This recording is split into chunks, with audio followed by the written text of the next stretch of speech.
हमें कहते हैं कि तुम संसद में जाने के लायक नहीं हो, मतलब हम शिक्षक होकर हम शिक्षा संसद में जाने के लायक नहीं है। और एक नचनिया जो है, एक एक्टिंग करने वाली, वो संसद में शिक्षा मंत्री बना देते हैं जिसे कक्ष शिक्षा का नहीं पता है। तो कितना भेदभाव इस देश में मनुस्मृति लागू कर रही है, ये हमें देखने का सोचने का समय। तो इसीलिए इन्हें विश्व कन्याएं, अपनी मनुवादी कन्याएं जो है, इन्हें संसद में भेजनी है। इसीलिए उनके लिए बिल पास हुआ है, हमारे लिए बिल पास नहीं हुआ। हमारे लिए तो सावित्री बा फुले ने कहा था गोबर सहो कीचड़ सहो, लेकिन अपनी क्रांति का रास्ता, अपनी शिक्षा खुद ही आपको पानी पड़ेगी। कोई आपको यहाँ पर देने वाला नहीं है, क्योंकि जो देने वाला है वो षड्यंत्रकारी है, वो आप पर राज करना चाहता है। इसीलिए आपको शिक्षा से दूर और इसीलिए आपको संसद से दूर रखना चाहता है। ये हीरोइनें इन्हीं की हैं, चाहे आप जय भादुड़ी लगा लीजिएगा, चाहे कंगना रनौत लगा लीजिएगा, चाहे मेरे हेमा मालिनी लगा लीजिएगा। जो जवानी में तो जो है युवाओं को पथभ्रष्ट करती है, अश्लीलता परोसती है, और जब जवानी ढल जाती है तो संसद में आके वहाँ पे अपना माया जाल जो है विश्व कन्याएं फैला देती हैं।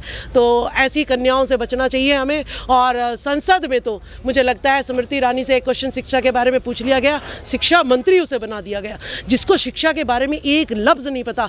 देखिए ओबीसी की महिलाएं क्यों कथाओं में जाएगी, जब सावित्रीबाई फुले एक ओबीसी की, वो जो है जो शिक्षा की क्रांति ला सकती है। जब वीर फूलन एक जो है ओबीसी की, जो अपने 22 जो है, आज तक का कोई न्यायालय जो है इतना बड़ा डिसीजन नहीं दे सका, 22 बलात्कारियों को खड़ा करके सीने के सामने, पीछे से नहीं, षड्यंत्र से नहीं, सामने दादा गोली मारी है। तो आज ये ओबीसी की महिलाएं कसम खाती हैं कि हम पार्लियामेंट में जाएंगी, मत दो तुम हमारी हिस्सेदारी, तुम्हें जो है 3% हो तो 3% पे लाके। राष्ट्रपति नहीं पहुंच पाई है नई संसद में, भाई तो शुद्र है, कैसे पहुंच पाएंगी? अगर हम गुलाम नहीं होती, मारती इस्तीफा देख के। हमने भी तो सरकारी नौकरी छोड़ रखी है, हमने परमानेंट उम्र की छोड़ रखी है। तुम 5 साल के हो, अरे मारा ना देखे राजकुमार सनी जैसे इस्तीफा मारा, ये पड़ी तुम्हारी चपड़ास, तुम्हारे गुलाम है। तुमने कह दिया दिन को रात कह दिया, तो हम दिन को रात कहेंगे क्या? हम दिन है तो दिन कहेंगे, रात है तो रात कहेंगे। सनातन मतलब यूनिवर्सल ट्रुथ। तुम्हारे डंडोरे गलत सनातन को हम नहीं मानेंगे, ऊंच नीच वाले को। नया भारत ये है कि मनुस्मृति को जो है गौतम बुद्ध ने, महात्मा ज्योतिबा फुले ने गुलामगिरी किसान का कोड़ा लिखकर जो है ख़त्म कर दिया था, और बाबा साहब भीमराव अंबेडकर ने उन पे जो है ना मनुस्मृति को जलाकर उनके गर्दन पे पैर रख दी थी। लेकिन अब ये लोग रहे नहीं हैं और ओबीसी SC ST सो गया है, तो इनके लिए ये स्वर्णिम अवसर है। तो इसीलिए ये जो है अपना मनुस्मृति दोबारा लागू करना चाह रहे हैं, इसीलिए ये राजी हो रहे हैं। लेकिन जब जो है कहते हैं ना कि सांप जो है आखिरी वक्त में अपना फन उठाता है भाई अंतिम सांस लेने के बाद, तो इनकी अंतिम सांस है, ये फुनकार मान रहे हैं, लेकिन इनका होना जाना कुछ भी नहीं। देखिए ये मेरे लिए सौभाग्य का दिन है कि मुझे जो है सावित्रीबाई फुले का जो है रूप ग्रहण करने का मुझे अवसर मिला। ये मेरे लिए एक उपाधि है, भारत रत्न से कम नहीं है कि, और मैं जो है सावित्रीबाई फुले जी की विचारधारा, उनके कदमों पे चलूँगी, उनकी विचारधारा को फैलाऊँगी। सत्यशोधक समाज को जो है दिल्ली में लाना इसलिए ज़रूरी है क्योंकि यहाँ पर सच्चाई तो ख़त्म होती चली जा रही है, और झूठ की, धर्म के नाम पर जो झूठ परोसा जा रहा है जनता को, वो 2024 में बहुत घातक रिजल्ट देने वाला है। इसीलिए यहाँ पर हमने चुना है कि जहाँ पर जितना अंधविश्वास पाखंडवाद होगा, वहाँ पर सत्यशोधक समाज को ले जाना उतना ही हमारे लिए ज़रूरी हो जाता है। तो यहाँ पे इसलिए प्रोग्राम रखा गया था। नई संसद बन गई है देश में, महिलाओं को जो है आरक्षण मिल गया है, लेकिन ओबीसी की महिलाओं को स्पेशली आरक्षण की बात नहीं कही गई है। देखिए ऐसा है, ओबीसी को तो ये दे ही नहीं सकते आरक्षण, ना बीजेपी दे सकती है, ना कांग्रेस दे सकती है, ना आम आदमी पार्टी दे सकती है। मनुवादी हम पिछड़े समाज को आरक्षण दे ही नहीं सकते हैं। इन्होंने तो आरक्षण दिया है महिलाओं को, वो भी दिया है मनुवादी महिलाओं को, क्योंकि जो बीजेपी 10 साल से सत्ता में है वो क्या गिनवाएगी कि मैंने महंगाई बढ़ा दी, मैंने बेरोजगारी बढ़ा दी, मैंने करोड़ों रुपया लेके अपने लोग भगा दिए, क्या जो है ना मैंने महिलाओं को नग्न घुमा दिया, तो क्या देगी वो? महिलाओं के लिए काम कर रही है ना, वो काम क्यों नहीं कर रही हैं? बताइए। स्मृति ईरानी जब 400 रुपये का सिलेंडर होती है तो अपनी पार्टी के लिए कहती है ना कि देखिए महंगाई है, महंगाई है, महंगाई है, और जब 1150 का होता है तो चुप रहती हैं। तो पार्टी के लिए काम कर रही है ना महिलाएं, क्योंकि सिलेंडर किसकी है? महिलाओं की ज़रूरत है। तो जब सिलेंडर सस्ता होता है तो स्मृति ईरानी अपनी पार्टी के लिए कहती है महंगा है, और जब महंगा होता है तो कहती है सस्ता है। आरक्षण इतना बड़ा मुद्दा है जो महिलाओं को मिला, और खासकर पिछड़ी महिलाओं को लेकर, लेकिन जो पिछले सांसद वो बिल्कुल आवाज़ नहीं उठा रहे हैं। कोटे में कोटे की जो मांग करी लालू जी यादव ने, या शरद यादव या बुलंद यादव जी ने जो मांग करी उसको आगे नहीं बढ़ा रहे? देखिए, मैंने आपको अभी अपने महापुरुष गिनाए थे, जो है ना वो मर गए तो इन्हें लगा कि मनुस्मृति को दोबारा लागू कर दो। इसी प्रकार से मुलायम सिंह यादव हो, शरद यादव और रामविलास पासवान जी हो, इन्होंने कहा था कि महिला बिल 50% दे दो आप, लेकिन जब तक SC ST OBC माइनॉरिटी की महिलाओं का आप प्रतिनिधित्व नहीं दोगे तब तक इससे लागू करना हमारे लिए घातक होगा।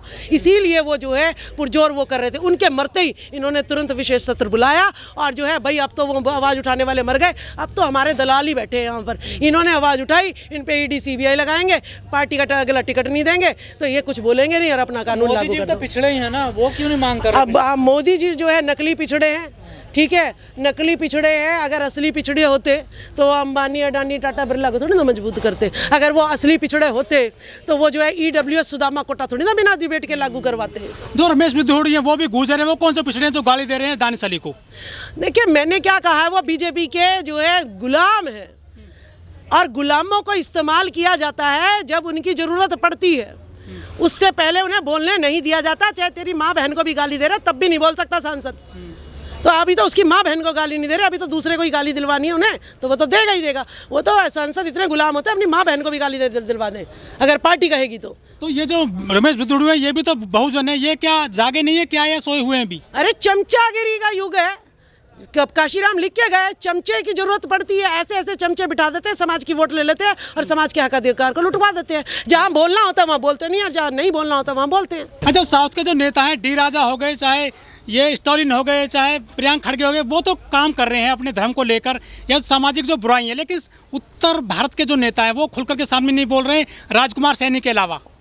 देखिए, ये उत्तर भारत और दक्षिण भारत में ये जो है हमारे बहुत दूरियां इन लोगों ने क्रिएट कर रखी है और उत्तर भारत वाले सोचते हैं कि हम ही जो है देश को मना रहे हैं, हम ही देश को चला रहे हैं, ठीक है ना, क्योंकि रंग भेद अभी भी जो है थोड़ा मायने रखता है देश में।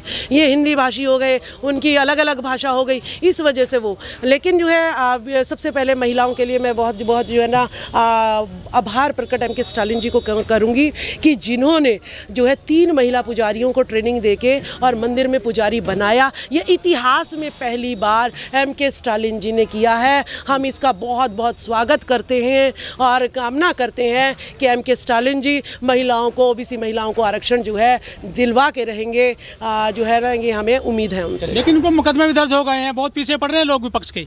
अरे 18 तारीख को तो उसकी गर्दन काटने आ रहा था ना कोई बाबा पखंडी, जिसके पास करोड़ों रुपया, एक भिखारी जो दूसरे के पैसे भी जीतता है, वो कह रहा है 10 करोड़ की वो लगाऊंगा। CBI ED तो वहीं जानी चाहिए। तेरे पास इतना आया कहाँ से? तेरा बाप कमा रहा, तेरा दादा कमा रहा, और तू तो जा रहा था वहाँ पे तमिलनाडु में, गर्दन काटने कट गई। ये गीदड़ बबकियां तो बहुत देते रहेंगे इनके। आप जैसे नेता हैं, राजकुमार सैनी हैं या राजबाला सैनी हैं, ये समाज से टक्कर ले रहे हैं, लड़ रहे हैं, धर्म की राजनीति है, आप कैसे इनसे पार पाओगे आज के ज़माने में? क्यों, जब सावित्रीबाई फूले जो है कीचड़ गोबर सह के फिर भी 18 स्कूल खोल सकती है। ज्योतिबा फूले को मरवाने के लिए जो है उन्हीं के भाइयों को भेजा, उन्हीं के समाज के लोगों को भेजा, तब भी वो नहीं माने। पिता ने घर से निकाल दिया तब भी वो नहीं माने। राजकुमार सैनी भी उसी खून के होंगे। घर वालों ने कहा जी हमें आपसे कोई रिश्ता नहीं है, तो ना रखो रिश्ता। आपको बहुत गाली पड़ती है, लोग धमकी भी देते हैं आपको।